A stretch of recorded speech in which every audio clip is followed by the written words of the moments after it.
Good morning, everyone, and welcome into another edition of WST Sunday Live. I'm Connor Hrabchak. In a moment, I'll be joined by my co-host Lyss Houde, and together we're previewing Olympic best on best hockey for the first time since 2014. I absolutely cannot wait. I've been so excited for this episode, so excited to talk about Olympic hockey, best on best, who's playing with Connor McDavid, how's Macklin celebrating going to look, our very own Josh Morrissey, obviously a Team Canada focus, but the Jets have Kyle Connor and Connor Hellebuyck representing Team USA, Nino Niederreiter representing Team Switzerland. I don't know if people saw, but he was carrying the flag at the opening ceremonies. Very cool moment for Nino and Team Switzerland. I was saying Team Sweden because I was watching the curling this morning where Canada is taking on Sweden. Lots of events going on with the Winter Olympics right now. But thank you everyone for joining us at 9 a.m. right here on Winnipeg Sports Talk. We do have a special guest coming up a little bit later on as well. Jeff Marek from the Sheet Daily Faceoff. He's going to join us, give us his thoughts on the Olympics, some of the rosters, not just Canada, but all of the countries. And then we're going to talk about the Winnipeg Jets. Reluctantly, we'll get into the trade deadline with him. We'll talk about where the Jets are at the break and a little bit more. And then after that, of course, Chud's Power Sports Power Poll, trending up, down, burning questions, all coming up on a packed edition of Winnipeg Sports Talk. Let's bring in my co-host right here on WST Sunday Live, Lyss Houde. Lyss, how are you doing this morning? And how have you been enjoying the Olympic festivities so far?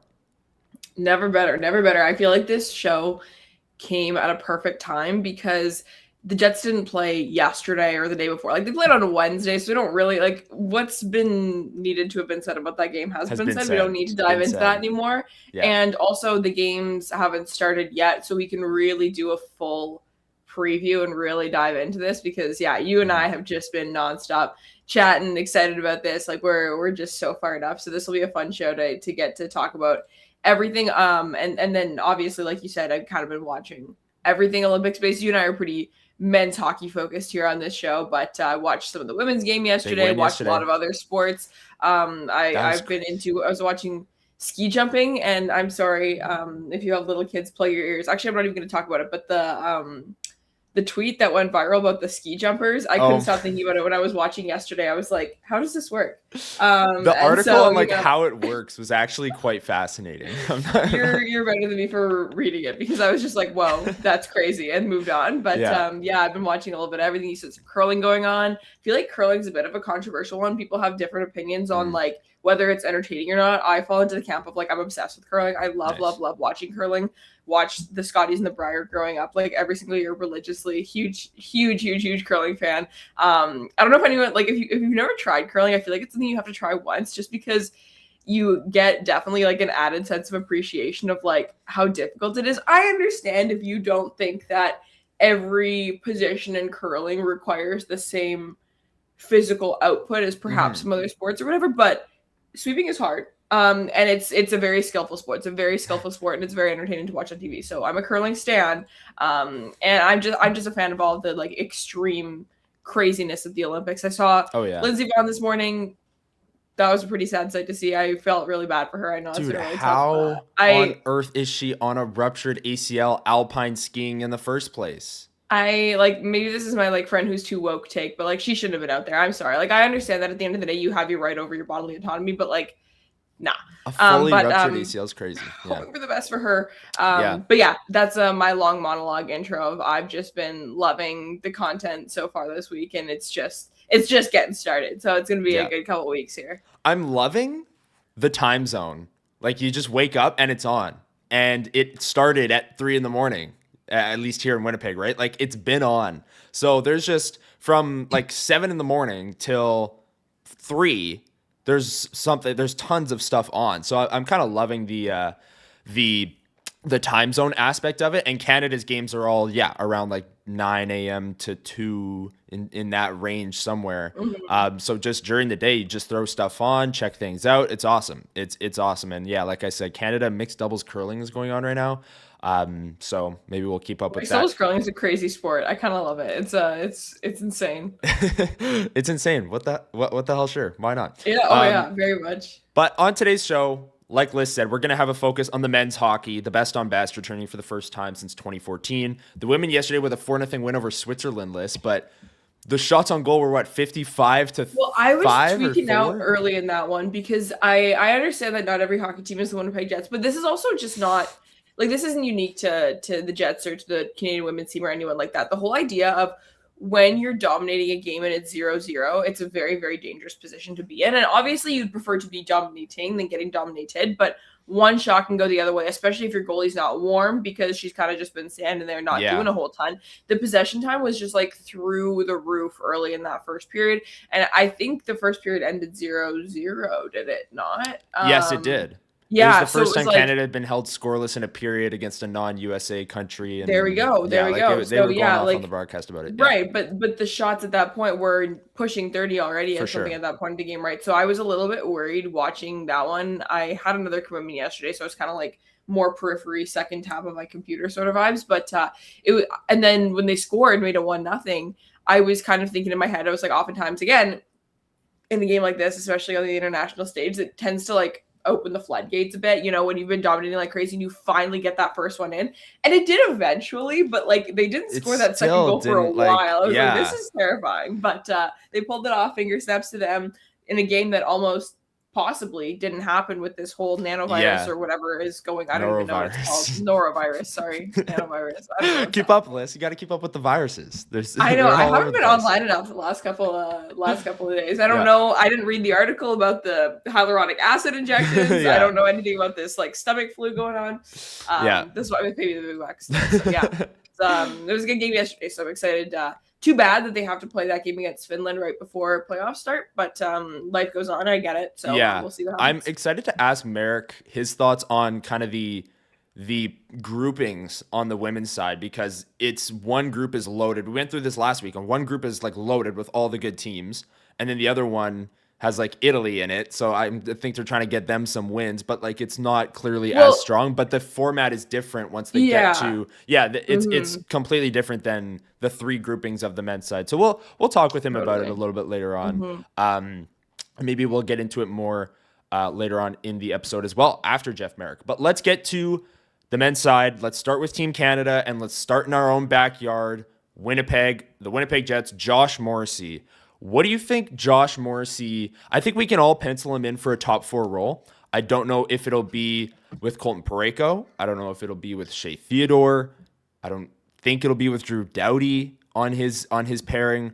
But what are kind of your expectations for Josh Morrissey going into this tournament list? Going to play a top 4 role, probably going to quarterback the second power play and play with, I'm assuming Colton Parayko. I don't know if you agree on that, but I think it's going to be Morrissey Parayko second pair. Yeah, I think so too. And I think that based on what the player does and provides, I think it makes a lot of sense. Like, we've talked about special teams a lot with the forward group, the defense, everything like that. Josh Morrissey's a guy who can and does in the NHL play both power play and penalty kill. So I'm assuming that he's going to be killing more penalties than Cale Makar or what have you, who's going to be playing more minutes overall. Correct me if I'm wrong, but I believe Shea Theodore does play a little bit of right defense. I know he's left-handed, but he does play some right, doesn't he? Yeah. So it would be interesting to see. Like, I could see there being a little bit of like a Neil Pionk vibe where it's like you might, if you're having, an ozone start or something like that, getting Shea Theodore up there, because I think between, Morrissey and Theodore and Parayko, like I have a feeling that, they don't necessarily want one of those players playing the third pairing minutes that one of them is going to have to. So I could see there being a little bit of switch up, but the pairings are going to need to develop a little bit of chemistry. And I wouldn't be surprised if, Josh Morrissey did start at the third pairing and Shea Theodore was playing left with Colton Parayko. I don't think that's going to happen, but it'll be interesting to see if what they do with guys like Doughty and Harley, who I know there are some question marks around for sure. Obviously Thomas Harley has what he did at the Four Nations going for him, but he has 55 games of the NHL season so far going against him. So I don't really know what the plan's going to be there, but I think that Josh Morrissey is going to be playing a bit less of an offensive specialist role than he's accustomed to, but I think he's well equipped to do it. So I think he'll be in good shape. Yeah, I'm with you on that. And Theodore does play the right side a little bit for Vegas and has that versatility. That's part of why they took him in the first place last year before he got hurt and this year. But last year in the Four Nations, they ran Taves Makar, Morrissey Parayko, Theodore Doughty were their 6 to start. So I'd be hard pressed to find a way in which they don't start that way again this time around. But yeah, Josh Morrissey I think is going to play a huge role. And we even saw him. Cale Makar got sick for that Saturday game against the US, Cale Makar got sick, and then Josh Morrissey got sick again. But Cale Makar was sick for the first Saturday norovirus. Game. Yeah, norovirus. Maybe it was Four Nations norovirus. But Josh Morrissey stepped up to the top power play unit in that game. So he might, like if Cale Makar goes down or gets sick for a game or gets the norovirus for a game, that is something where Josh Morrissey might have to step up and play an even bigger role and step into that like number one offensive guy in Cale Makar's absence list. Yeah, I'm so serious that team needs to go to the Olympic Village right now and lock themselves in their rooms and not come out until Thursday, because I know that there is, some of this virus going around between the women's teams. There was someone who was like, tested positive. I don't know anything. I don't know anything about illnesses or epidemiology, but I know that the Swiss women's team was quarantining like the day before they played Canada and stuff. So like if this thing is going around, do not take unnecessary journeys. Like, please stay. They're calling that the playing against the Canadian woman virus, not the norovirus anymore. Finland and Swiss are just like, Canada's on our schedule. We're sick. No, I'm kidding. But I think that Josh Morrissey is gonna have I think there's also a little bit, in my opinion, of like revenge arc here, just because I know how gutted he was to you give up your vacation to Cabo to go to Boston, Massachusetts, and you're like happy to do it because you're getting to play against the best on best. Finally, you're on this team with Sidney Crosby and Connor McDavid and all this different stuff, and then the tummy flu keeps you out of the last game. I just and I'm not saying that to dunk on Josh. Obviously, it had to have been like the worst tummy flu of all time to actually miss that game and not be able to perform. So he's got a bit of a chip on his shoulder in that regard for sure. So I think that he'll have that going for him as well. And I think Josh Morrissey has always been a player who's risen to the occasion of having good teammates in and around him. We saw that the most difficult part of Josh's career was when he was playing with partners who weren't necessarily at the same caliber as he was and different things like that. And when he gets to, play with the top line players in the offensive zone, when he gets to, get breakouts started with puck carriers on his wing and stuff like that, that's when we get to see the best of what Josh Morrissey has to offer. He steps up in big games, all these different hockey isms that I can use to describe the type of big game player he is, out there defending a lead on the left side when you're, defending a 6-on-5, everything like that. He's built for this sort of thing. And so I think it's going to be really awesome for him to see. And I can't wait for him to, bring this experience back to us and tell us all about it and see how it injects some life into this roster as well. Absolutely. So we'll be keeping an eye on Josh Morrissey for sure as the lone Winnipeg Jet that is on Team Canada. Keeping it with Team Canada, Lyss, I want to maybe loop in a few questions here, because one of the biggest things for me with the Four Nations was Canada's inability to find chemistry with Connor McDavid. It felt clunky. The one goal, he scored against the US, the OT winner, but the first game he scored against the US, and it was kind of just an insane individual effort, him flying through the neutral zone like that. There was really no chemistry there. He took a pass from the defenseman. His other goal got left wide open in the slot. But if you watch those games, Canada wasn't dominating the McDavid minutes. They weren't you have the best player in the world and you just couldn't really find a way to completely tilt the ice in your favor when Connor McDavid was on the ice. That leads me to this question. Who do you think gets the first crack playing with Connor McDavid at the Olympics? Canada's going to practice later today. So we're going to learn this today. And it's scary how excited I am for Team Canada practice lines. Line rushes, yes, cinema. I can't wait. But is Macklin Celebrini going to be on Connor McDavid's wing? It's so funny the way that this tournament works and the way that, just the nature of the beast.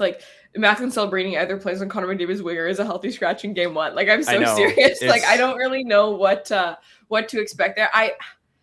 I want to say yes, but I feel like my heart's telling me no. I think that they start him with Mitch Marner. I think that that's the one that I'm McDavid with I'm Marner, feeling and then comfortable that McDavid and Marner, and then I don't know who's on the left. But you and I have been talking about the kind of the mixed bag of third and fourth lines that you can put together that are going to be absolutely dreadful to play against. Any combination of Wilson, Hagel, Suzuki, Bennett, even Mark Stone, if you want to toss him in there. Stone. Like I think that there's kind of a grouping there. Yeah, and Brad Marchand is kind of the other one. But I think up top, I feel like we're gonna see a little bit of Crosby McKinnon action possibly to sort of get things started. And then maybe do they try Sam Reinhart kind of on that second line with like a McKinnon Crosby sort of situation? I really don't know, but I'm feeling pretty good about. I think that Marner's going to start with McDavid, and then who plays on the left there? Your guess is as good as mine. Maybe Macklin Celebrini, because why not? But I think that would make a lot of sense. I don't know where you're at on scratches. I think Bo Horvat's probably the first scratch personally, and Horvat and Jarvis I think are probably going to be because they brought 14 forwards. Yes, and you can dress 13.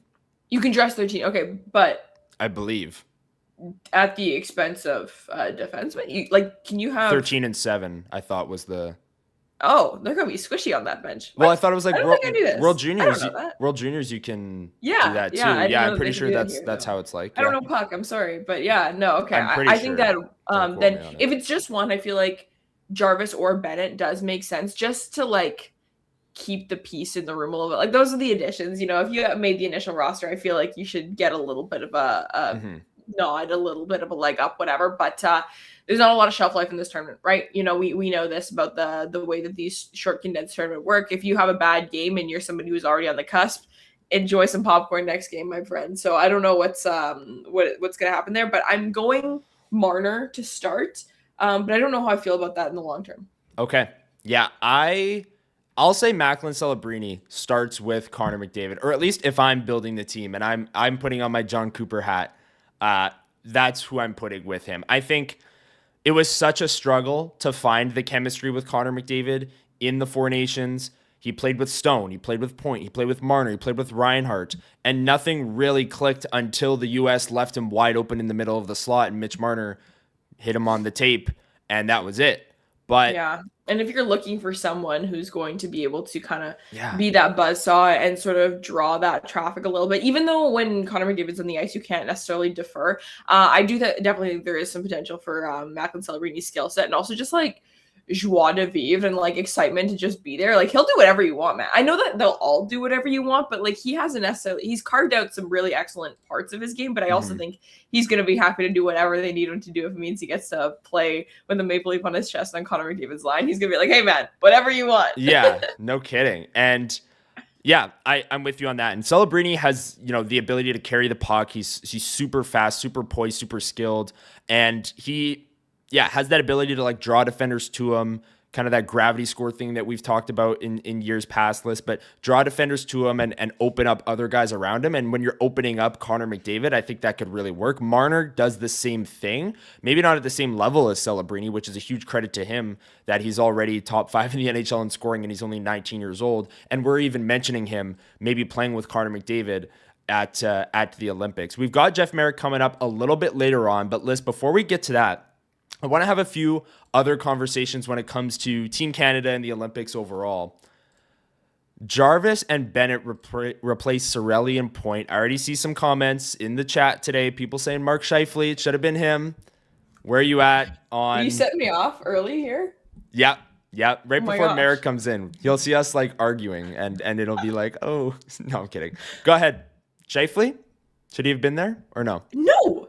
And in what world did anyone think he was going to? And I understand if you think he should have, like I get it, but Brian Burke on Jeff Marek's show, The Sheet, he was talking about the Olympics and he's like, when people are building rosters, not to get too moneyball on it, but you got to think of it as replacing jobs, not replacing people like you do with any workforce. And so if you're losing a certain type of player that you had initially constructed your dream roster around, how are you going to replace that job and that output. And, how are you going to get there? I get that.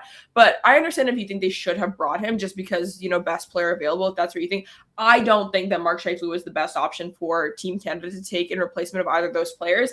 I think once you get outside of the Bennett, Jarvis, and where I'm going with the next one, Wyatt Johnston category, I think that it would be kind of crazy if they started pulling into the, deeper into the bag to pull someone other than Mark Scheifele. But I did not see a world in which Mark Scheifele was an injury replacement for one of those two guys, being Point or Cirelli, or really anyone. I think that Mark Scheifele is a good hockey player, you guys. I could talk about Mark Scheifele for a really long time. I do talk about Mark Scheifele for a long time, every single Sunday right here on this show. Mm-hmm. But I think that a couple of things can be true at once, right? I think that I agree with your take, Connor, that a player like this, if he was playing in a market like Toronto, there is definitely a chance that just over the course of his career, he would have been in more conversations, under more of a spotlight, and possibly would be on this roster, even just as the player that he is today. But I also think that this player is flawed. And at the end of the day, there are certain parts of what this player brings that I don't think set him over the edge to take him on your roster over someone else. Like,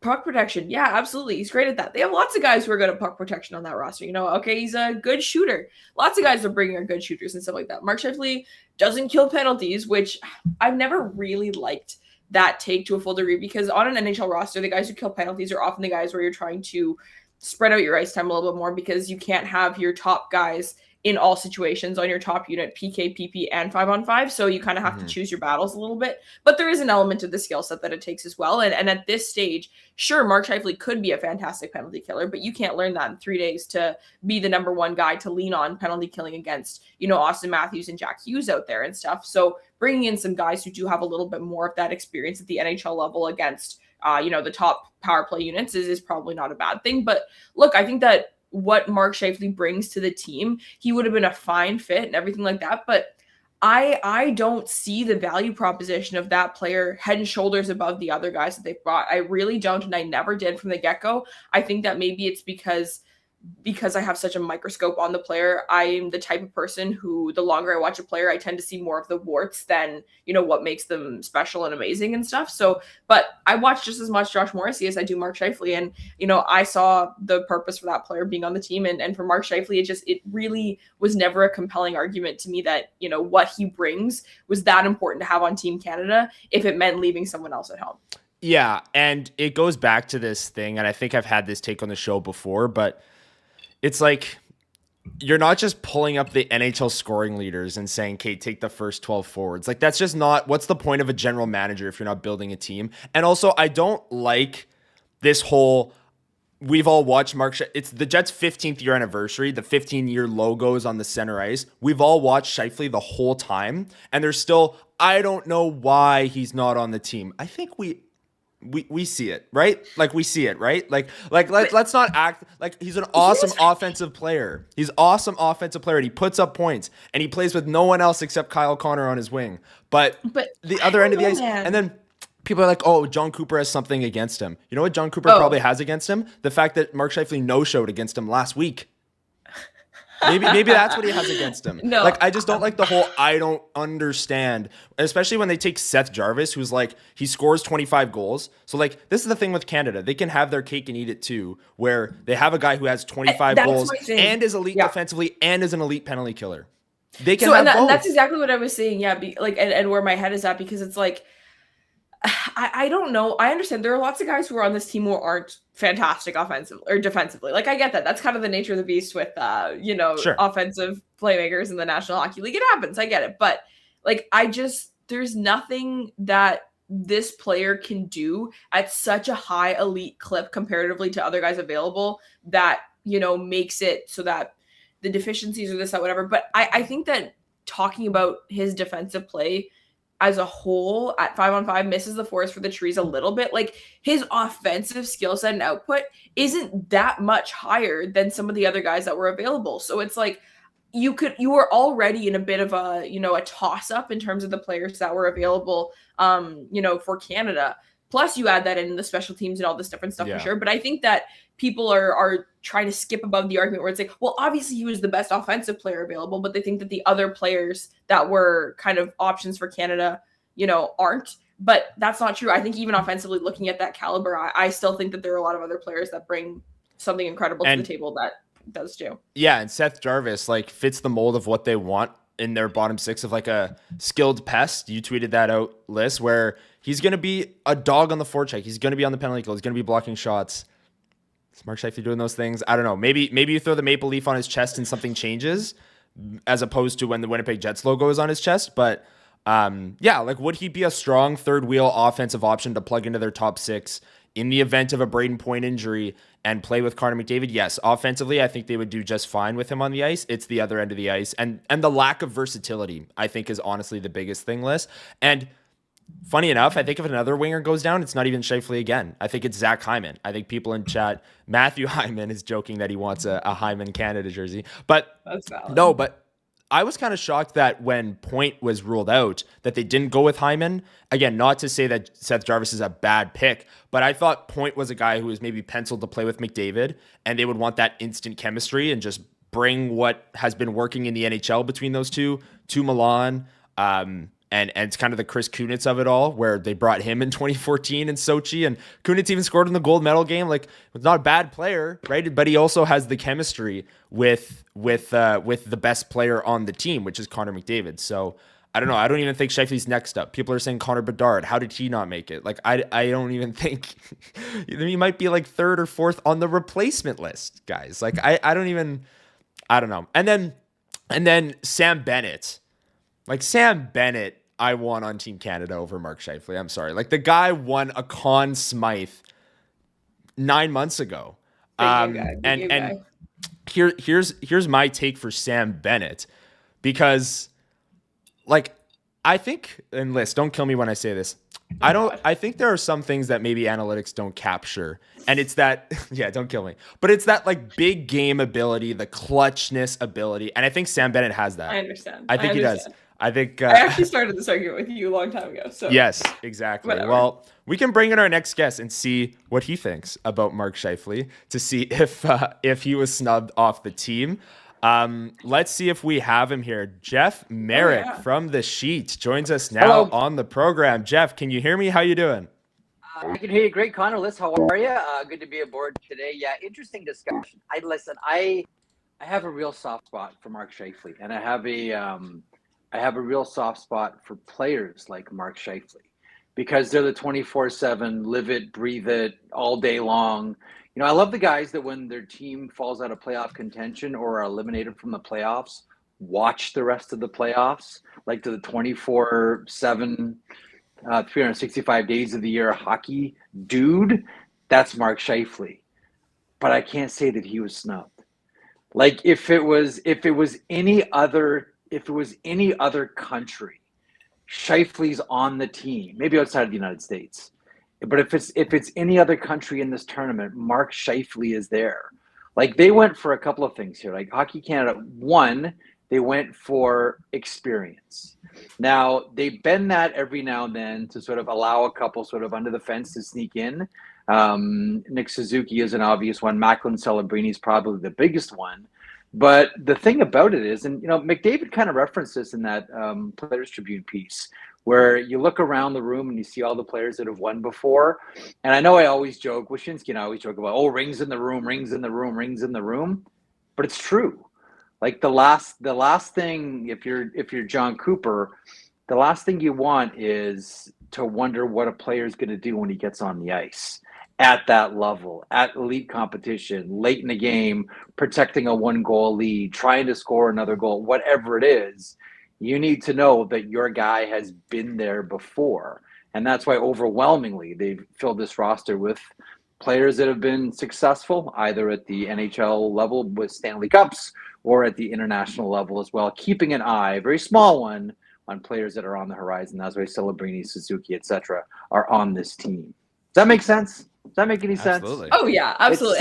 It's Sunday morning and I've had a couple of cups of coffee. I'm just trying to sound remotely intelligent here. I think you sound like semi-intelligent. No. I think I think that Canada has the luxury of, you know, they can go that route if that's the route they choose to go. You know, if you're Switzerland, for example, you say we have to only choose guys who have won at whatever league they play in and stuff. You might miss, the Roman Yossis or whatever players of the world. And Canada, I think, has the luxury of the baseline is so high of the players they have at their disposal and stuff like that. And so I'm curious to hear your thoughts on the new additions that they've made in the last week here with Seth Jarvis, our own Winnipeg zone here, and Sam Bennett as well, obviously, who two players in the Eastern Conference who I know that you watch a lot of as well. And your thoughts on how they bring that kind of big game, but also role-playing experience to this group, and if you think that those were the right choices. Sure. So a couple of things here. First, we'll focus on Sam Bennett. Connor just heard you talking about the Conn Smythe Trophy last year. Like, I know he didn't have the best of all possible starts this season. Going to the Stanley Cup final 3 years in a row, you can understand a little bit of fatigue to kick off the season. But again, I'll go back to, John Cooper wants to dance with who brought him, right? And so much of this goes back to the Four Nations, and you know what you're going to get out of Sam Bennett. I'll be honest with you. I love the Seth Jarvis pick, and he would have been on my Team Canada to begin with, for a couple of reasons. One, incredibly fast. It's not that he's fast; he's sudden, and there's a difference. You can be fast but not sudden, and Seth Jarvis is both fast and sudden. Everything he does is, you can put the word suddenly before. Suddenly, Seth Jarvis does blah, blah, blah, blah, blah. Suddenly he gets into the zone. Suddenly he cuts to the middle. Suddenly he lets go of the puck. Like, everything you do, everything it's so Seth Jarvis, he plays with such incredible pace that for me, he would have been on my Team Canada from the get-go. But I admit my bias there. I just love the player. And the other thing, a couple other things about Seth Jarvis here as I gush, and I'm going to come a little bit shy of saying he invented oxygen, but that's about the only thing that I won't say about Seth Jarvis. When you watch how he plays and the way he uses his ice, like, I love players that force decisions. Okay, and Connor McDavid is probably the best at it. He forces you to make a decision. I remember, I can go back in the Wayback Machine here, the first NHL game that Connor McDavid played was a Thursday night, Edmonton in St. Louis facing off against the Blues, and he forced someone into a decision that I never thought I would see. I think it was in the second period, he grabbed the puck and he started skating against Jay Bouwmeester, who's one of the best skaters the NHL has ever seen.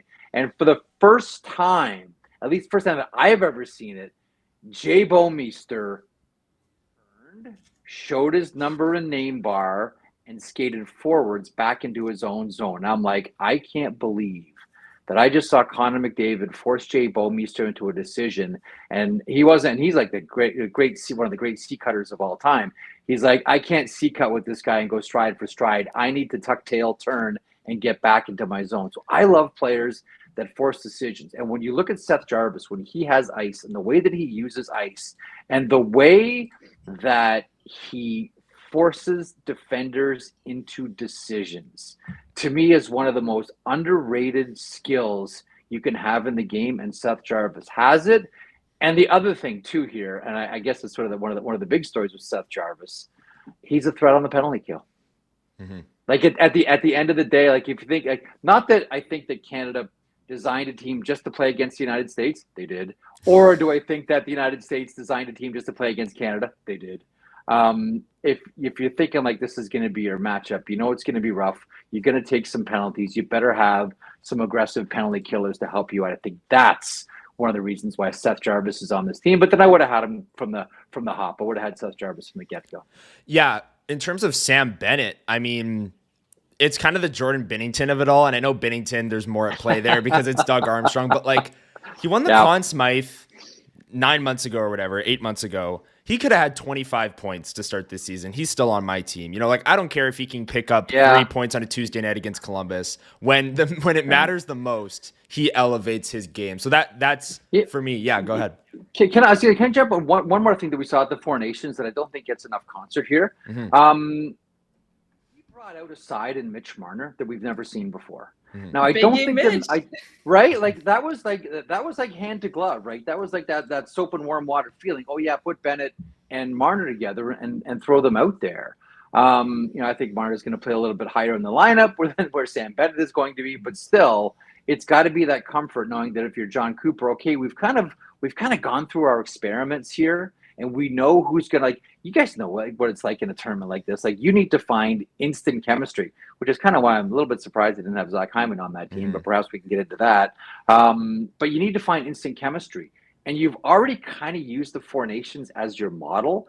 And I know a lot of people are looking and say, oh, it's just like a carbon copy, of the Four Nations team and just added Suzuki and Celebrini. But I really do think that they used the Four Nations, and the United States did this too. They used the Four Nations as a sort of test run to see what works and what didn't work for this year's Olympics. As much as we love the Four Nations as a standalone, and it was great, really, I mean, this was just chumming the waters for the Olympics, wasn't it?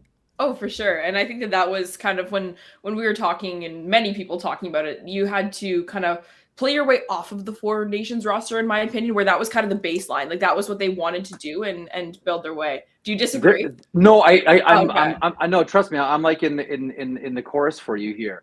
There's an old, and I'll relate it to a goofy old saying that still exists in hockey. Like, you're right, you had to play your way off that team. There's an old saying about big hockey players. You ever heard this one before? And it kind of relates to what Lyss is talking about here. In hockey, a small player has to prove that he can play, and a big player has to prove that he can't. And that's kind of how I looked at Four Nations. Like, you need to prove that you shouldn't be on this team. The default is that's a successful team. You got to play your way off of it as opposed to playing your way on it. And look, like, pretty tough not to look at Macklin Celebrini and say, like, yeah, that guy doesn't belong here. Although you look historically in the NHLers go to the Olympics era of Hockey Canada, the youngest player was Drew Doughty in Vancouver at 20. And even then I was like, ooh, wow, like Hockey Canada's taking a 20-year-old. Holy smokes, break the mold. And now they're going to Macklin Celebrini. But again, it's only one. And I do wonder, by the way, as an aside with Celebrini, coming off the World Championships, going to be pretty tempting to put him with the captain now. Oh yeah, well, and that's actually where I wanted to go with talking to you about kind of that and where he fits in. And you brought up the Hyman thing as an aside, because I think that's huge. And we've been talking about this with the tournament and the whole idea of you have all these different variables, and your job is to, in such a condensed period of time, figure out how to kind of maximize all of them. And it's like, okay, maybe you're only getting 80% out of this player, but if that means you're getting 100% out of his line mates, maybe it's worth it. And trying to weigh that and make those decisions. I do not envy John Cooper and co for that. But in terms of the Celebrini and McDavid and Crosby and kind of that whole lineup part of it all, and was it a mistake to leave Zach Hyman at home because what your baseline then would be with McDavid and stuff like that? How do you foresee this top six kind of shaken up for this team, at least to start? And what do you think kind of the biggest question marks are going to be there? So to answer your question, I'm going to go back to something that Connor said before I came on. And that was, you were talking about Sidney Crosby, Connor, and one very specific person, and that is Chris Kunitz. Now, I always maintain the reason that Kunitz worked and was, probably the best winger that Sidney Crosby ever had was, unlike most players, Sidney Crosby plays a lot on his backhand. Like, there's no player in the NHL that plays on his backhand more than Crosby does. Like, you see it with his stick too. It's like, Dave Keon, 1968. Like, it's a straight stick because he plays so much on his backhand. And Kunitz always had the ability to read that. That's why I always thought that combination worked so much. So I think one of the things that you look at, and this is where I'll swing it back to someone like, Connor McDavid and someone like Sam Reinhart, as much as you might look at that and say, yeah, you know what, that's a combo that we really could think could work. Really didn't work at the Four Nations. But like, when you look at it, you think, yeah, Reinhart and Connor McDavid should really be a fit here. I think what you need to do if you're John Cooper, you say to yourself, okay, what is going to complement each player here? Like, what are the tendencies that you need to have if you're going to play with someone like Connor McDavid? Because I think that the default has always been anyone can play with Connor McDavid, just go to the net and keep your stick on the ice. It's true to some extent, but playing with elite level players is hard. And the thing about elite level players, and sometimes you see this on teams that are stacked that have awful power plays, they don't want to do simple things. Like, they're not wired that way, where you might look at it and say, like, why don't you just make the smart, safe play? It's like, they didn't get great just by making the smart, safe play. They're not wired like that. They don't think like that. So who is best going to complement someone like Connor McDavid? And I know if the conversation goes long enough here, I'm going to talk myself into Seth Jarvis as the replacement for Braden Point to play with Connor McDavid. But you kind of know what I'm getting at here. Like that's the challenge. What does Crosby do great? Plays on his backhand. So who are we going to put with Sidney Crosby? Well, we know it works with Macklin Celebrini, left-hand shot. He's going to defer to his left side. That one should be hand to glove. I don't know it's going to be a Chris Kunitz replica, but nonetheless, you can see the thinking behind it, and it worked at the World Championships. That's going to be that Rubik's Cube or puzzle that John Cooper's got to put together. 100%. Yeah. And when looking at Team Canada, one spot where I definitely don't envy John Cooper and the decision makers is in net, in the crease, and the decision that has to be made there. If you had to guess, who's the game one starter Thursday against Czechia? Okay, so I think I've been pretty consistent about this one all season long. I think Jordan Binnington gets the first start. Hold on. Okay, Your roof's not falling. It's like the walls aren't caving in right now, right? Did the sun wake up and get up in Manitoba today? So here, I think that out of deference to the Four Nations and out of respect to what he did, not so much in the games leading up to the final, where every game there was one goal where we all went, oh, that can't happen in the final. Oh, that can't happen in the final. And in the final, it didn't. And then it did. Yeah. And like, okay, good on Jordan Binnington. I think out of respect for what he did there, he gets the first start, but after that, all bets are off. Okay. I think this is one of those, like, you guys know Hockey Canada, and it's like those that have done it before. We sit on the shoulders of greatness, all these types of things. Like, respect the path and the tradition and the lineage. If you've won here, there's room at the inn for you in the next tournament. So I think out of respect, he gets the first start. After that, it's jump ball. But can I share something with you that Wayne Gretzky always told me never drop names. Can I share something with you that Chris Pronger mentioned to me a couple of weeks ago? Mm-hmm. Please. Because we had this conversation. Chris, it's 2 gold medals, and he made that incredible pass that Mario let go through his legs to Paul Kariya, one of the best plays we've ever seen in hockey. He said something really interesting, because I brought that theory up with him, and he said, well, from a defenseman's point of view, that's challenging. And I'm like going from Jordan Binnington to Logan Thompson. Sorry, I should have. I'm a bad broadcaster. I should have framed that earlier properly. And he said, from a defenseman's point of view, that's hard. And I said, why? And he said, well, for a right catch goalie, like a lot of offense comes from the right side one timer, the Ovechkin spot, if you will. Like, a lot of offense comes from there. And as a defenseman, I know that on that play, I want to take away short side. Where I want to be. But that's if you have a left catch goalie. If you have a right catch goalie, where are you supposed to be? Because if with a left catch goalie, he wants that glove to be active on that short side. So as a defender, my instinct may be, I got to take the right side away, but hold on a second. My goalie is a right catch goalie, not a left catch goalie. Where am I going to go? To say nothing of, with a right catch goaltender, pucks are going in different places that you might not be used to. And I know it might sound, to people like us who never played at the elite level, I know it might sound like a tiny little thing, but when you're in a tournament like the Olympics up against, the other best players in the world, if you hesitate for a second, specifically in your own zone, that can give you a lot of trouble. And not a lot of defensemen are used to playing in front of right catch goaltenders. A little wrinkle that I wanted to throw in there just to frighten your audience. Thank you. Because Lovely. Canadians don't have enough anxiety in their lives right now, either politically or now in sports as well, heading into the winter games and the hockey tournament. So just if you're starting to feel comfortable about your life right now about hockey, let's throw that little flavor puck out there. How about that? Well, Winnipeg, Jets fans already get stressed about goaltending as is when we start talking about big game goaltending, everything here. And it's something that, people, Jets fans really don't like when Connor Hellebuyck plays the puck, for example. It's something I always kind of scream from the rooftops is, okay, but the defenders and the wingers are always pushing the rim. Like, they want him to play the puck. If Connor Hellebuyck is playing the part, that means that they manage the break in the way they want it to. So you guys can't get mad about it. This is what they're trying to do. But the way, depending on what goal you have in net, you're sometimes going to change the way that, what your comfort level is and stuff like that. Like there's always Absolutely. a huge piece on the personnel side as well. And so I think that one thing that bodes well for Canada is the fact that they do have baked into their schedule the back-to-back right off the bat. So it's very easy to play both goaltenders and be like, it's because of the back-to-back, but it's also a little bit of a litmus test to see kind of, who might be, having a hot start and anything there. But I'm curious to hear your thoughts on the first two games here. We have Czechia and Switzerland, who are going to be the first two teams who have some really fantastic players on them. I don't think that anyone is considering them to be the exact same type of powerhouse that Canada, the US, even Sweden,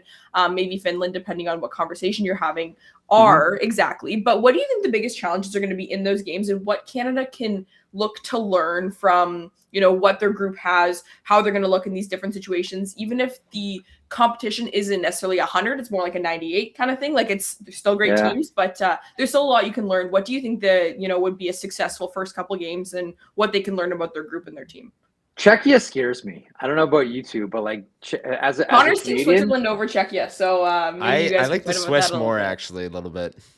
Akira Schmid for the win? Is that what we're saying here? I mean, it's more like Yossi and Moser can combine for like 90% of the game on the ice, and I don't know. They'll play a ton, right? Like, I don't know. Both are in the same tier for me, though, for sure.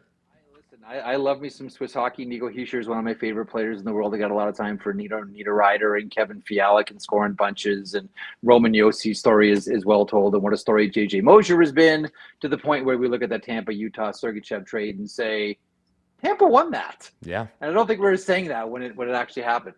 Czechia does scare me. And I always worry about a short tournament like this and how much a goalie can steal a game. And we've seen Lucas Dostal. Like I always, in this era right now where goal scoring is finally elevated and it's more advantage shooter than it has been in a long time, I've sort of conditioned myself to try not to say that goalies can steal games. I think you can ask your goalie to steal a period. I think you can ask your goalie to steal 2 periods. But asking your goalie to steal 3 periods is really tough. But in tournaments like this, where you're riding emotional waves, just like surfing the emotions, maybe a goalie can steal a game, and maybe a goalie can steal a couple of games. And maybe this goes back to our original conversation of the roster construction of this team, wanting players where this isn't virgin territory and they've been there before. And so they don't go up and down on that roller coaster. Like if you're down 2 pucks going into the third, who's going to panic from players on that Four Nations team? Who's going to panic from guys that have won Stanley Cups before? Nobody is going to. So, but the goaltending thing scares me. And listen, David Pastrnak scares me for good reason. I think that Martin Necas in a tournament like this, if he gets hot, just like I mentioned Kevin Fiala a couple of seconds ago, like Czechia scares me. But I would rather have a couple of tough tests early to go through what the United States is going to go through, because we look at where the United States is in their group and say, oh, this is a layup, this is a 2-foot putt. I think that actually works against them, that they don't get tested. Like one of the worst things that can happen is you just breeze through until the games start counting. It's frightening. I know I don't like Canada's division that way. Although ask the Swedes and see how they're feeling about facing off against the Finns. But I like that Canada's going to get tested right away. I also like that. And I think that's a great comment about USA's group. They get Germany, Latvia, Denmark. Again, like Germany has good players, Draisaitl, Seider, Stützle, but it's not a real test. And I think that's deep. It's not deep. No, absolutely not. Nikolai Ehlers and friends, man. Nikolai Ehlers, yeah. What he's got it all on his shoulders. Let me just quickly get your thoughts on Team USA, because a lot of people, obviously, it's Canada versus US. It's a coin flip. That's how everyone is approaching this tournament. They didn't have Hughes or McAvoy in the final game of that Four Nations final. McAvoy got hurt in the tournament. Hughes didn't play in the tournament at all. How much of a factor do you think that plays? And maybe it's a little bit of an easier question for USA, but I'll also ask you the goalie question, because Connor Hellebuck won the MVP last season. Is he still a shoo-in to start game 1 for the United States, do you think? I'll say the same thing that I said about Bennington. For me, he gets the first start and then all bets are off. And I think that's true about every player, and I think that's fair. Mm-hmm. I think you look at the first game and it's like the loyalty game, right? Okay, and at that point you have your chance to. Okay, the coach will say, okay, we gave him a chance. That's fine. To reinforce your point on the U.S., though, I'm pretty sure their first game is against Latvia. So, like, Connor Hellebuck, okay, makes like Latvians can be a tough out, man. I love Latvians. I love Latvians. Like, I've always, even when they were like, and now they're more competitive, and that's great. But right. I mean, I remember like seeing so many world championships where the Latvians weren't even competitive, but they always had the best fans. Yeah. You know, they would get there to cheer and sing and drink and celebrate. If the team won, that's great. If the team didn't win, that's great too. But now, like, the quality of play has caught up to the enthusiasm. Like, look, I don't think that they're going to do anything against the United States. But having said that, like, look, in a situation like that, there's an expectation that if it's Connor Hellebuck, he should, shut the door and keep it shut. And if he can't, maybe that's your moment to go to Jeremy Swayman, who I would imagine would be your number two, especially if you're expecting a goalie fight. Oh exactly. My gosh. Yeah, he does have that leg up on Connor Hellebuck for sure. He doesn't have a heart Although, trophy, but who's dying for one. I'm just saying, who's been dying for a fight his whole career. The guy that we all make fun of. Oh my gosh. Team Canada. I know he's been hard to hit when he plays with the St. Louis Blues. I get it, but I know that he's just sick to his stomach watching there be goalie fights that he's not involved, and he's like, that should be me. But it's like all he wants. Like, will someone please give him his catnip, please? Like, and just let him calm down. Oh give my him gosh. his catnip. Hey, maybe that's what Canada needs to really get him fired up and get him to that level. Let him duke it out early on with Kira Schmid. There we go. There you go. But, well, to get back to the USA question though, like, that blue line is frightening. That blue line is really scary. And I'll tell you what, I know that there were a lot of eyebrows raised about Jackson Lacombe. And it's the same thing that I'll say about Seth Jarvis with Canada. Penalty kill is going to be so important in this tournament. I think that is outside. Like, he's a really good skater, real nice player. He had a fantastic year last year. I think the main reason why he's there is he kills penalties, and he's a really good penalty killing defenseman. I think that's the main reason why he's there. But they have assassins back there. Like, Zach Werenski's all of a sudden, Zach Werenski's trending. We were all handing the Norris Trophy to Cale Makar at Christmas time, and now all of a sudden here comes Zach Werenski. And if you had to vote right now, he'd get my vote. Yeah, he's been unbelievable. He's something else. And like, I have a soft spot for the Columbus Blue Jackets, and it's Zach Werenski and Jackson Lacombe. I also think have that the chaos going for them, where they're able to kind of play in that wacky environment because of the teams that they play on and how elite they are in this, like, outside of this, I don't even know. But maybe just a super quick last question, because I know we've kept you for a long time already, but just totally shifting gears. We had the first women's game yesterday for the Canadian women's team. Just kind of quick, your thoughts on kind of where they're at in the tournament, and if we're expecting to see a similar kind of Canada-USA final there. I know that the pools look a little bit different, where they kind of have the power pool situation going on, where Canada already gets to make the playoffs no matter what. But just quick thoughts on the women's game there. So first of all, I like the power pool. Like, I think it's let's not forget too, like, for so long, I always hated the criticism, because like, this was the way that when the men's competition started in hockey, where there was blowout after blowout. But still, like, the rest of the world is starting to catch up, and I think, with the power pool, anything you could do to minimize the blowouts. Like, look at 55-6 shots on goal was a blowout. Saskia Maurer was tremendous in back-to-back games. Like, to me, she's been the story on the women's side so far. Like, just back-to-back incredible performances, and it's just one of those, like, dream stories too. Just like, not expected, but just like, because of like the health situation, thrust into it and excels, right? So good on her. She's been outstanding. From the Canadian point of view, I'm going to be curious about a couple of players. Well, first of all, Renata Fast, I thought, was outstanding yesterday. Of course, one of the best defenders in the world.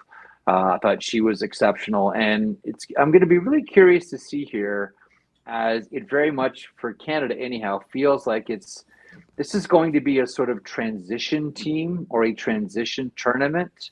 We don't know what the future is going to be for Marie-Philippe Poulin or even Renata Fast and Natalie Spooner, and how many come back for another cycle. I wonder how much this whole thing turns over to the next group, the Seraphilie group, and she sort of becomes sort of ascendant in that, taking the sort of Marie-Philippe Poulin spot, which we've seen for so long. And she found the back of the net yesterday, which is good for her and good for Canada. But she's the one that I'm gonna really have my eyes on to see where her game can get to amongst the elite in this tournament. Because it does, I don't know how it feels to you guys, but on the women's side, Canada specifically, it feels like a transition team right now.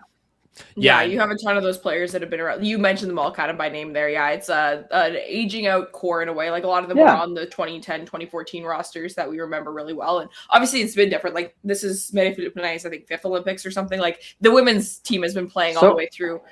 But can I share one? It's my favorite Marie-Philippe Poulin story to tell. Please. No, we're gonna gonna cut you off, Jeff. No, we're gonna get to there.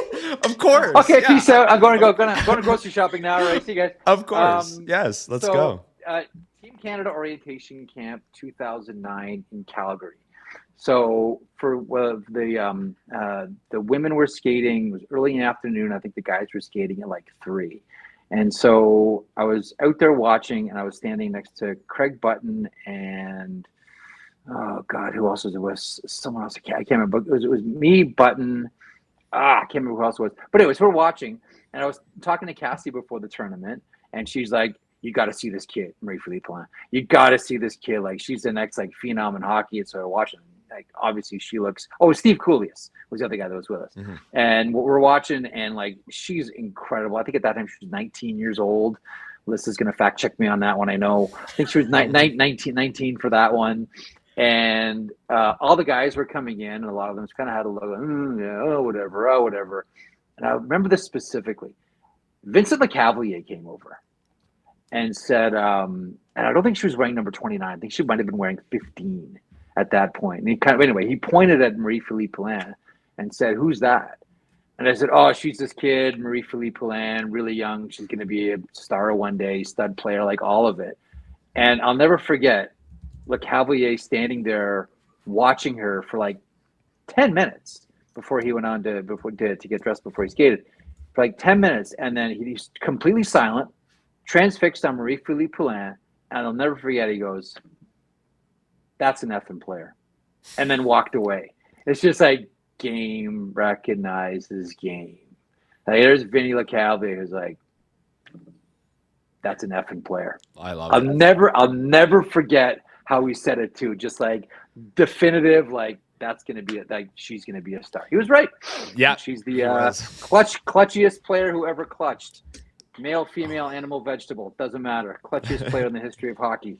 Captain Clutch. And we'll have to get Vincent Lecavalier on the pod now that we know that he knows puck. He's a great analyst. Yeah. I didn't know much about him before. I didn't know who that guy was. But his brother is a great agent at Cortex, and he's one of the best ever to play. Unfortunately, remember before he was drafted, you really feel bad when owners do this. His owner in Tampa called him the Michael Jordan of hockey. It's like, what are you doing? Expectations. What are you doing? Just stop. Unbelievable. Anyhow. Well, thank you. Big it up, Marie-Philippe Poulin. That is an awesome story, Jeff. Thank you so much for sharing. And thank you so much for joining us on today's show. Yeah, we really appreciate it. On your way out, let people know where they can find your work and of course the sheet over at Daily Faceoff. Been enjoying the content this year, so kind of plug your work on the way out. Well, I'll be going to the grocery store after this. We're down on almond milk, so I'm going to be doing that. So I want to make myself going to have some cucumbers with lemon for lunch. I think a nice late lunch before a workout. So I'll be doing that. That'll be the next job that I have. But yeah, Monday to Friday, 1 o'clock Eastern, Daily Faceoff YouTube channel for the sheet, and I do a podcast for Monumental with Bruce Boudreau every week. That usually drops on Monday evenings. Awesome. And none of it is work. Yeah, it's like a paycheck shows up and someone yells, "Stop thief." Fooled them for all these years. Oh my goodness. All right, Jeff. Well, thanks so much. We really appreciate it. Enjoy the rest of your Sunday. Have fun at the grocery store and enjoy the Olympic hockey this week. It's the only place I'm going to get blisters is pushing the cart. There we go. Guys. Take care. See you later. Thanks. There he is, Jeff Marek from the sheet, from Daily Faceoff. Super, super thankful that he took the time this morning. A little bit longer than we even expected. He just kept rolling. Great Marie-Philippe Poulin story there at the end. So yeah, thanks once again to Jeff Marek for coming on the show. We had him on last year right around this time. And always great to discuss Olympic hockey with him when it does happen. Doesn't happen very often. First time in 12 years. So that was awesome. I was wondering, I see Mr. Meowcat brought it up. Was lemons an intentional play there, Lyss? Really interesting stuff. He's going to the grocery store to get lemons. Many people are wondering. No, nobody's wondering that. No, I just go to the grocery store too. It's crazy. Yeah. I also need some. We didn't even ask about the Jets. The Jets can't hurt us this morning, folks. We were gonna. Jets can't hurt us this morning. No, I have we were gonna ask. Jets. We were gonna ask him about like Jets deadline stuff, but like we can do that another time. Anyways, just have him back on and talk about that. Exactly. Call him next week. Yeah, and get his thoughts on lemons too. Okay. Do you know? I just want to say something super quick before we move on. Do you know what I was thinking?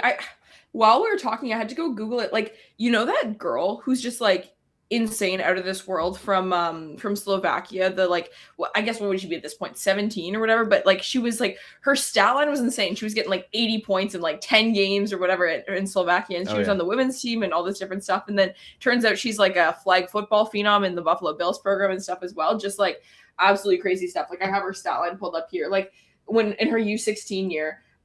49 points in 8 games with her team. Like, she's just out of this world. Slovakia's not even in the Olympics, so like that's kind of crazy. I didn't even realize that. That's nuts. But that is nuts. Yeah, that's awesome. I like the power pool situation too. I've always been pro in a 10-team tournament because the tournament's so condensed. 6 teams making it to the playoffs and the top seeds getting a bye to add a little bit more stakes to the round robin. But if you're gonna make 8 teams go through, I don't mind the 5-team power pool. Yeah, I'm totally with you on that, and add some competitive nature to that side, because you look at the odds over. Our friends at CoolBet have odds on the women's side in the hockey. It's Canada and the U.S., and then everyone else is like a very, very, very, very long shot. So I don't hate doing the power pool. But Lyss, it's time to get to our power poll. Oh wow! Oh, you're so funny. I'm not even gonna say my bit there because that's a great transition. I mean, we're ready. We're ready for it. Let's do it.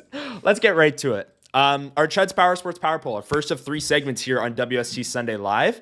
Before we get to it, we're gonna be doing our top 5 players that we think are most likely to be Team Canada's MVP at the Winter Olympics. But first, let's give a shout out to our friends at Chud's Power Sports. They have been serving Manitobans for all of your power sports needs for over 80 years, almost into their 9th decade. And I know maybe it's February, it's starting to get a little bit warmer outside, but ice fishing season still in full swing, snowboarding season, all of those things. And they have some great deals on, as you can see on the screen here. Polaris vehicles, Arctic Cat sleds, all of those things over at chudspowersports.com. And like I said, they've been serving Manitobans for a very long time. So you're getting the best service when you go get your power sports needs over at Chud's. Out at the corner of Highway 8 and 231 out in Gimli. Go check out their store or their website that I have on the screen here, chudspowersports.com. They also have an e-commerce store that you can access straight from the website that has plenty of other equipment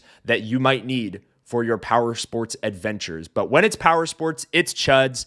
And like I said, corner of Highway 8 and 231. They've been serving Manitobans for almost 90 years. So you're getting the best service when you go to Chud's Power Sports. Now, let's get to the power poll.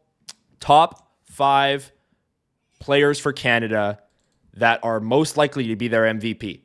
Number 1, Connor McDavid. No shock. Nobody's shocked. Number 2, Nathan McKinnon. Number 3, Sidney Crosby. Number 4, Cale Makar. And maybe the surprising one is number 5, Macklin Celebrini. Now, I put Celebrini 5 on this power poll for one reason. If he plays on the top line with Connor McDavid, I understand that there's a very small chance that he would play with McDavid and somehow McDavid wouldn't win MVP. But if Celebrini puts up similar stats to McDavid and then scores a big goal, scores the golden goal, scores the game winner in the gold medal game, something like that, I could see him winning tournament MVP, puts up points in the NHL. He's going to get the opportunity, might be on the top power play unit as well. We'll see. It might be, I think it's going to be him or Sam Reinhart joining the other 4 players on this list. But what do you think of this power poll, and especially Celebrini being on it? Yeah, no, I think that most of these guys are players who were named that initial roster from the get-go, and there's no surprise. These are some of the best players this country has to offer. I think that in terms of taking the moment and really elevating, whether it's scoring big goals or making big plays, all this different stuff, like these are the guys. These are the guys. I wasn't 100% on board with the celebrating peak. I just think that we're starting to get a little bit. I think the expectations need to be tempered a little bit for what this kid can do. Like, he can't even buy a beer in the U.S., man. Like, he's Michael Jordan of hockey. He's just a baby. He's Michael Jordan of hockey. I know, we get that, but I think that I don't know how I feel about him being number 5 on this list. Initially, when I had wanted to put together this list, I had like a Logan Thompson, Jordan Binnington sort of situation in there. But the more I thought about it, the stronger I felt that I don't think a goalie is going to win this tournament for Canada or be the tournament MVP for Canada. I think this is going to be a game of the best skaters kind of putting on their best and everything like that. So I could see Sidney Crosby kind of having one last hurrah in him and just coming out and doing what he's been so electric at for the last 20 years. But it'll be really interesting to see who kind of steps up big. And I don't know, I'm curious to hear from the chat if anyone thinks that there's anyone that we're really missing from this list, because like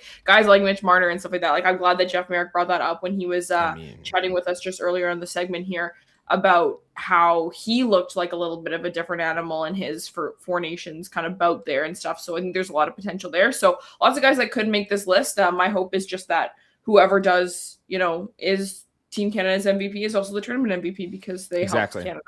Exactly. Yeah. And Tyson brings up a good point here. Hold on. Give me 2 seconds while I get this back up. Tyson brings up that Macklin played with Crosby at the World Championships. Yeah. It was Celebrini, Crosby, McKinnon for a good chunk of that tournament. They were great. So maybe that's their second line that they start with. And then we're looking at a Marner, McDavid, Reinhart top line, which they tried at Four Nations and it wasn't that great. I don't know. Get Jeff back in here, and then maybe we'll go with the Jarvis, McDavid, and Marner line. We'll see. Exactly. And we'll have. I have a goalie take that I'm interested in hearing from you on, Lyss, in just a moment. No. But we had goalie take. No, thank you. I'm good. we had some breaking news. Are you ready for this incredibly shocking news, Lyss? Sidney Crosby has been named Canada's captain at the... Okay, I saw that and I retweeted it. I was like, wow, look at this nice photo. They all look so cute. Retweet. And then I was like, wait, did we not know that this was the leadership group? I totally thought I knew that. It might have actually already been announced and they're just doing it again because they're there kind of thing. But it's obviously going to be Crosby. Anyways, Hockey Canada just tweeted this out while we were live. Meet the captain. Sidney Crosby's going to wear the C for Canada. Zero shock there. Connor McDavid and Cale Makar wearing the assistant captains. So again, no shock there. McDavid and Makar were assistants in the Four Nations. Crosby was the captain in the Four Nations. And yeah, like Bardot says here, Crosby is the only choice for captain. Oh, absolutely. I probably would have ridden, to be honest with you. They chose it. Even if they chose Josh Morrissey, I'd be like... Yeah, in his last Olympics too. Yeah, he's the captain. Hey, don't say that. He's super maybe good. At 42, he'll be like a fourth line center at that point. Maybe. Mark Kennedy is oldest player in the Olympics this year, 44. Do you know who that is? No. It's a curler. Okay. Put me on blast. I don't know if he's the oldest player in the oldest athlete in the Olympics or just for Team Canada, but he definitely is for Team Canada. Yeah. Maybe for the full Olympics. I don't know. Yeah. Anyways. Did I say that's my captain right there? Captain. That's my captain. Assistant, alternate, same thing. I'm team alternate, by the way. I never call it assistant captain. I don't know where. I don't even know what I just said 5 seconds ago. I don't know what you said either, to be honest with you. Anytime the debate gets brought up, I always have to weigh in. I have no clue. But anyways, this is our Chud's Power Sports Power Poll. Most likely Team Canada MVPs. McDavid 1, McKinnon 2, Crosby 3, Makar 4, and Celebrini number 5. Lyss, my goalie take before we get to trending up down is if Canada starts Logan Thompson, are we sure that they don't have an advantage in net? No, over who? What? The U.S. If Canada starts Logan Thompson, convince me that they don't have the advantage in net. But I don't know that the thing was ever like the depth is one awesome, specific but save. Yeah, it's goalie the depth depth. It was like they doesn't have matter. options. But they have options, right? They have options Sure, they can lean on. but in one when, game, if the if ands or buts of if it doesn't work out, if someone gets hurt, if someone isn't playing well, their options are all elite for sure fallback options, whereas Canada doesn't have necessarily that same kind of cushion. But I understand that that's a very if situation, and it was the whole send Matthew Schaefer, because like realistically he's not going to have to play. I understand that if someone has to play, you want it to be Drew Doughty if that's where your brain goes, or whatever your values are for hockey players and stuff. But the if is a pretty small factor, because we're probably not going to get to that point. So I understand that for sure. But I think there is definitely something to be said, right, where it's like the weak spot for Canada was the goaltending comparatively to the Logan US. Thompson, And 1-for-1 in a game, if it's Connor Hellebuyck sucks to start off and they go with Jake Ottinger, and Logan Thompson keeps playing the way he has been, especially at 5-on-5. I don't know. You might be right. Logan Thompson if Logan Thompson was on the US, he would have the best save percentage, goals saved above expected, goals against average, wins, everything. He would be number one in every stat if he was on the States. So I don't know. Like, goaltending is one of those positions where you can only play one. Depth does matter in terms of options changing throughout the tournament, but in one game, you can only play one. It's not like your third pair defense where you have to play both and you have to play them a certain amount of minutes. Like, you can only play one. So I'm really hoping that they do start again. The back-to-back, I think that's a great point off the top. Czechia, Switzerland, they're going to play Binnington Thompson, I think. And then whoever plays better, you kind of just roll with that. But yeah, I don't know. Like, I was just thinking about that. I'm like, not to say that I would take Logan Thompson over the three American goalies, but like... But it's a fair point at this stage in the season. I agree with you. Yeah, it's not like we're debating, like it's just goaltending is this just catch-all thing, as if it's like defense and goaltending, but you can only play one, and defense there's seven guys being dressed. Like I think it's totally different. But yeah, hoping that whoever plays in net goes nuts for 3 weeks. That would be awesome. Yeah, and then it's friends off with Connor Hellebuyck for the next 3 weeks. I hope that unfortunately, but has to be done. We're sitting here in our Canada gear. Has to be done for sure. All right, don't even know who that guy is. Yeah, exactly. Let's get to our second segment, trending up down. This is the part of the show where we choose one Winnipeg Jet usually that is trending up or down over the past week of play. Let us know in the comments down below who's trending up or down for you. And Lyss, you could take a Jet if you want. I mean, there were 2 games this week, but we've gone right there. We've gone to 10-16, and I don't think we've brought up the Jets once. So this has been probably the most fun episode all year. No, but we brought up Scheifele. We talked about him earlier. And Morrissey, of course. Your trending up down picks for the week. You could really go anywhere here. Yeah, you know what? No, and you know what I'll do? I'll meet us halfway here. I'm gonna pick Josh Morrissey as my trending up pick. I think that if people are just kind of tuning in the last, at this point, hour, you probably didn't hear our first kind of chunk about Josh Morrissey. But if you have been here the whole time, first of all, thank you so much. We appreciate you guys tuning in and spending your Sunday morning with us. But second of all, we talked about how great we think that the fit is for this player in this tournament, the options that he can play with on the right side, the roles that he could have, all these different things. I think Josh is primed to have a great tournament. So I'm walking in and that Team Canada has arrived in Milan video, and I was secretly like, okay, who's he going to be talking to in the video? Who's he going to be hanging out with? He was talking to Nick Suzuki. Wow, so cute.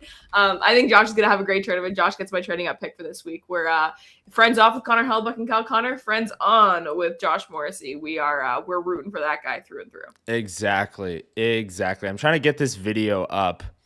But while I'm getting this video up, my trending up pick is Seth Jarvis / Manitobans at the Olympics. So it's a little bit of both.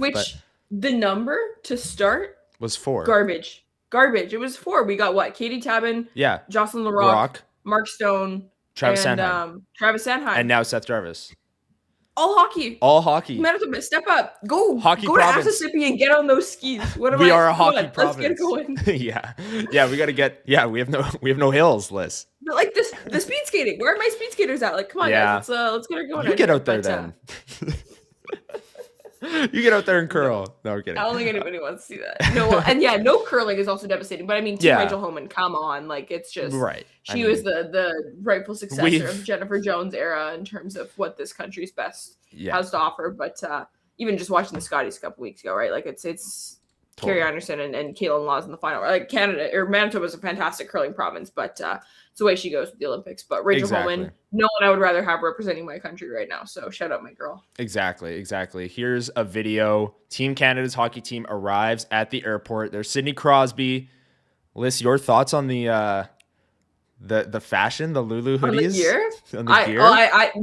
These jackets are great. I've seen a couple of things like the poncho and stuff like that. Not a huge fan of, but like seeing all these guys walk in, and even like there's a different video that was going around where it's like you kind of saw all of them, and it's like Mark Stone's wearing his glasses and all these different players. Bennett and Jarvis, by the way, not wearing gear because I don't think they have it. Too late. But it's so cool. It's kind of like seeing a fish out of water, like in a weird way, like watching like them like all hang out and like wearing the same thing and talking to each other. And I'm like, this is weird, but also like I'm jazzed. I'm dialed. Like it doesn't feel as weird for the women's game because we've been watching them like in rivalry series and Olympics and whatever for however long. But this like the Four Nations was really weird, and this is still weird. And like I'm hoping it becomes less weird because I don't consume that much content in and around the World Championships every year because playoffs are still going on and all this different stuff. But like actually seeing, it's like McDavid and Crosby and they're just chatting away. Like I'm like, this is weird. It's awesome. But it's weird. Awesome. Oh yeah, it is. It's and seeing them like at the airport too, like just living like normal people. I know. like Jordan Binnington is there. I'm like, who is that? I'm like, oh yeah, I don't recognize you without it. Yeah. There you go. So my trending up pick is going to be Seth Jarvis, and the amount of Manitobans we have going to the Olympics. They all play hockey, as Lyss said. Larocque, Tabin, Sanheim, Stone, Jarvis. So just turn on the hockey, as everyone probably is already doing, and you'll see all the Manitobans representing Canada at the Olympics. Now, trending down, Lyss, where are you going to go with this one? I think there's kind of an obvious pick. Okay. Oh no. I'm picking two players. My trending down picks, terrible at hockey, Kyle Connor and Connor Hellebuyck are my trending down picks. Hope they have a bad 3 weeks. They're so bad. Hope they have a terrible next 3 weeks. Yeah. This is the thing. Like, we love Connor Hellebuyck. The guy's probably going to get a statue here at some point. For the next 3 weeks, I hope he forgets how to make a save, genuinely. I'm not going to lie. Like, yeah, when he puts the Winnipeg Jets jersey back on, yeah, like 100%. Let's go. That's our guy. There's nothing unserious about, like, it's like, oh, Nino Niederreiter, hope he has a good tournament, whatever. And, like, this isn't personal to Connor Hellebuyck or Kyle Connor. It's personal to their country and what they're wearing on their chest. No. Bad tournament. All the worst to you. Yeah. Wishing you all the worst. Exactly. Yeah. Trending down. Both of them. The thing is, too, like, we were all mad when Kyle Connor got scratched last year. Do we want him to be scratched? Like, probably not. You want him to have the opportunity, but then do you want him to play bad? So, like, we're hoping for... Galaxy branding the U.S. for me. We're hoping for, like, a 4-3 Canada win in the gold medal game. Kyle Connor has a hat trick. No, I'm hoping for a 14-0 blowout. That's a good point. Yeah. Come on. No, I don't care either. Yeah, no, that's a good point. I understand where you're trying to go here, but you don't actually. I'm trying to give them. I'm trying to throw them a bone in a sense, but no bones. No, that doesn't need to happen. I'm going to take Mark Scheifele. A lot of people were hoping that he'd be named to the team. He didn't. On that fact alone, I'll take him for trending down. But I also, to throw this out there, and we've talked about it the last couple of episodes, I don't think his January/first week of February really did him any favors to be the next guy up. When Gabriel Velarde went down to the second line, there just wasn't that same juice. And Mark Scheifele kept producing on the power play, but at 5-on-5, the offense really dried up in January for him and Kyle Connor.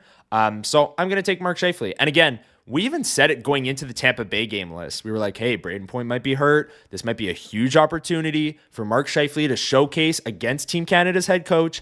And he picked a bad time to have a bad game, I think, against Tampa Bay. I don't know if it would have mattered. But... No, I don't think so either, but I don't think it helps. But yeah, it's fair. It's like it's not doing you any favors. Yeah, exactly. Like, and you can say that about a lot of things. The fact that the Jets are in 28th definitely doesn't help. The fact that it's the smallest market in the league definitely doesn't help. But, like, there are other Olympians. Like, Kyle Connor's maybe more of a bubble guy for USA than you might think, with Jason Robertson and Cole Caulfield not being on the team. But he made it. Right? Like he's there. So I don't know. It's interesting. But I'll take Mark Scheifele for turning down. That is my pick. The final segment of today's show list is one burning question. This is the part of the show where we open it up to the chat room and we fire away, rapid fire, as many questions as we possibly can before we wrap today's show. And we go on and watch the Winter Olympics all day long. I absolutely cannot wait. Love the Winter Olympics, everything about it. Liz, I don't know if I have a one burning question for you. I have a one burning question for you. Wow. Okay. What are you doing for the Super Bowl today? Great question. I am going to my friend Nick's house. Gonna have a great time. Yeah, shout out Nick, hosting big Super Bowl. You know what I do for Super Bowls, Liz, which is actually like my thing. People are like, "Oh, you bringing this?" I make a prop bet sheet, and we fill it out, and everyone throws their paper in, and I'm sitting there with the sheet tracking like all the correct answers all game, and then the winner gets like, we all put in like $5. The winner gets like, I don't know if there's enough people, $50 ish, and it's like the dumbest thing. Surprising thing I've ever heard. Everything about the Super Bowl though, people are like, "You bringing the prop bet sheet?" I'm like, hell yeah, are you kidding me? On the sheet this year, will Chris Collinsworth say, quote, "Now here's a guy"? Yes or no? Yes. Yes. He will say it. Yes, In the biggest game of the season, he will 100% say, "Now here's a guy." That's his classic catchphrase. What are you doing for the Super Bowl today? I'm just hanging out with my folks. I actually kind of got, gonna be pull the cool older sister, cool cousin for a second. I kind of got my cousin and my brother a little bit more into football this year. Nice. I started a family fantasy football league. My brother had never played fantasy football before, and so he kind of got into it this year. So they've always, just the way young boys do, like they watch it casually and everything like that, but hadn't really gotten into it. And anytime you introduce someone to the world of fantasy football, it just sucks them right in. I'm like, haha, welcome to the dark side. So we're gonna be watching it together. That'll be a lot of fun. We've had some fun this year, and I officially think that I'm at least like semi cool with my cousin now, because he's like, whoa, like, you're having Jeff Marek on your show today? Whoa, you had Dimitri Filipowicz on your show? And I'm like, oh yeah, I know, I'm kind of cool. So got some brownie points with him. So Elliot Freeman's been on, friend of the Oh program. yeah, friend of the show. No big deal. So I'm gonna watch with them, my parents, my aunts and uncles, my siblings, stuff like that. So I think it'll be fun. I might try and pick up some snacks on my way out to my folks' place. But nice. Looking forward to it. I can't believe that at the end of the day we're gonna have to see either Sam Darnold or Drake May be the quarterback that wins the Super Bowl in this cursed year of 2026 already. But it's the way she goes. Do you have a rooting interest? Yeah, I hate the Patriots. Okay, fair. I'm sorry. That's the one thing. Again, lots of things about football that I love. The whole concept of the divisions in the NFL. It's so easy to just have 3 teams that you hate with every ounce of your being. Right. And so I've really fallen into that with the Bills, the Jets, and the Pats. So go Sam Darnold. I love Sam Darnold. There you go. You love Sam Darnold. For one day. Bang. Look at that. What about snacks or like Super Bowl food? What's the vibe? Okay. Like what's like your obviously like wings or like top tier. Yeah. My family, see, I'm not even a big wings guy because I hate buffalo chicken dip. Sensory overload. I hate food that I have to like touch. Like if I have to eat something and after you must hate Super Bowl parties. You can tell by my hands that I've eaten something. I hate that food. You must hate Super Bowl parties then. Yeah, like every food you have to touch. Like even like Doritos. I'm like, Doritos are yummy, but like the fact that like I usually like eat them with like a fork or something. I hate touching food. Like I sorry, that's like one of the most strange things you've ever heard. I'm bringing broccoli cheese soup to my Super Bowl party. Everyone's so excited because you don't have to eat that with your hands, right? Broccoli cheese soup. That would be a huge hit at my house. Yeah. No, but I like matzo sticks. They're pretty clean. I like I don't even know, chips, I guess. I don't know. I like boneless wings because I can eat them with a fork. My dad will have something cooked up for sure. I'm certain. My family, we used to have like appetizers for dinner and stuff like that once every couple months or so. We call it snack supper. So we'll be having snack supper tonight for the Super Bowl. Nice. Love it. Love to hear it. Well, we've postponed the questions long enough. We've got some great questions in the chat. Doug asks, how many Jets get traded before the trade deadline? Doing a mental count, I'll say 4. Stanley, Shen, Nyquist, and someone else. Pearson, maybe Taves, maybe Nino, maybe Miller, maybe like just someone else. Maybe the fourth one is a wild card spot, but I think the other 3 get moved. I was gonna go 3, so I think that's fair. Yeah, let's go with that. Also, sorry, I really just need to defend my take. I don't mind eating food with my hands. I'm saying if when I'm done eating it, my hands are dirty, that's what I don't like. Some people are like, oh, let's eat a burger with a knife and fork. No, like a bun is a pretty clean thing for the most part. If it's like a runny burger, so that's disgusting. I don't want ketchup on my hands or anything like that. Or if it's like fries, if the fries have like salt on them and stuff, I hate them. But if they're like pretty clean, like afterwards, like if there's like a little bit of grease in the fingers, it is what it is. But like, take. I'm sorry. On okay, I think the timing is working against you big time here too. On Super Bowl Sunday, you bring up this take. That was not a shrewd move. Oh my God. Man. All right, let's get to the next one. Waiters, will the Jets have a new coach next season? I'll say Good Scott question. O'Neill is coaching opening night. Take that as you will. Then I say he won't. Wow. I say yes, they'll have a new coach next season. Wow. I think they're going to treat like, oh, he had one good year, one bad year. Mulligan, prove it. Yeah, prove it. And then if they have like a rough first 20 games, then he gone. Good take. But we'll see. Good take. Yeah. Okay. Let's move on. One more question. Do you follow WHL teams? Go Vs Go. I do not follow the dub. I've definitely been a little bit closely. more off the WHL since the Winnipeg Ice got relocated and stuff, but I definitely like to kind of keep my finger on the pulse. So the Jets also don't have, and like guys like Kieran Walton and stuff like that. Like they're in the O. Kevin He as well and stuff like that. So I think that they just had Yager, right? Right. Yeah. No. Right. Am I? He was. Yeah. He was. Lethbridge, and then. But I think I haven't been watching super closely this year, but Josh Morrissey's alma mater is having like an insane year. I think. Hold on, let me look this up. Yeah. Prince Albert Raiders have already clinched the playoffs in the dub, so they're the only team to actually have clinched so far. So they're having a big year. So I don't watch the dub super closely at all, but I do toss it on every now and then if there are no Jets, no Moose, and I want some background noise. I definitely do prefer dub over the OHL and the QMJHL just because of time zone purposes and stuff. But I try and toss on a couple more Pete's games and Firebirds games to try and get some action from some Jets prospects, but not a big dub guy anymore. Rest in peace, Winnipeg Ice. You will never be forgotten. I used to follow it really closely, but after they took away my sweet princess from me, I kind of lost interest. And I think the biggest thing, like you said, I mean, the O is where a lot of the players are really cooking right now for the Winnipeg Jets. So it makes it a little bit tougher. Frosty Winnipeg asks, will Kevin He play a game in the A or straight to the Jets? Hey, he's got Moose written all over him. Yeah, I would agree. I mean, right now with Flint in the OHL, he's got 26 points in 16 games since being traded. I'm trying to pull up the OHL league leaders because I know he's high up on the list. I know Kieran Walton is high up on the list as well. Let me see this. Kieran Walton is third in the OHL in points. He's got 67 points in 45 games. And Kevin He is 17th in the league. He's got 57 points in 44 games. So both of those guys, late round picks from the 2024 NHL entry draft for the Jets. Kevin He in the 4th round, Kieran Walton in the 6th.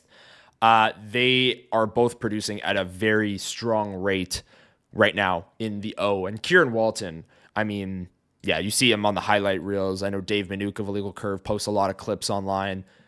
He's nasty. He's absolutely nasty. He's 6'6", and he's got great hands. And I can't wait to see him probably play for the Moose. All of these guys, late round picks, probably that's the next step.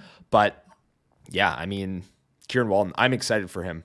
Late round pick, but yeah, let's move on. Just a few more. Is Bones an awesome coach? Yes, he's rolling with the Columbus Blue Jackets right now. Absolutely. Godspeed. Rolling. I love the Columbus Blue Jackets. Oh, yeah, you do. Love you're a big fan. I love him. Yeah. I've been eating this whole thing up ever since they hired him in his first press conference, and I've been loving every second of it. So go Jackets. Rob Mahoney asked, with defense going healthy, Chevy going to bury Salo in the farm the rest of the season?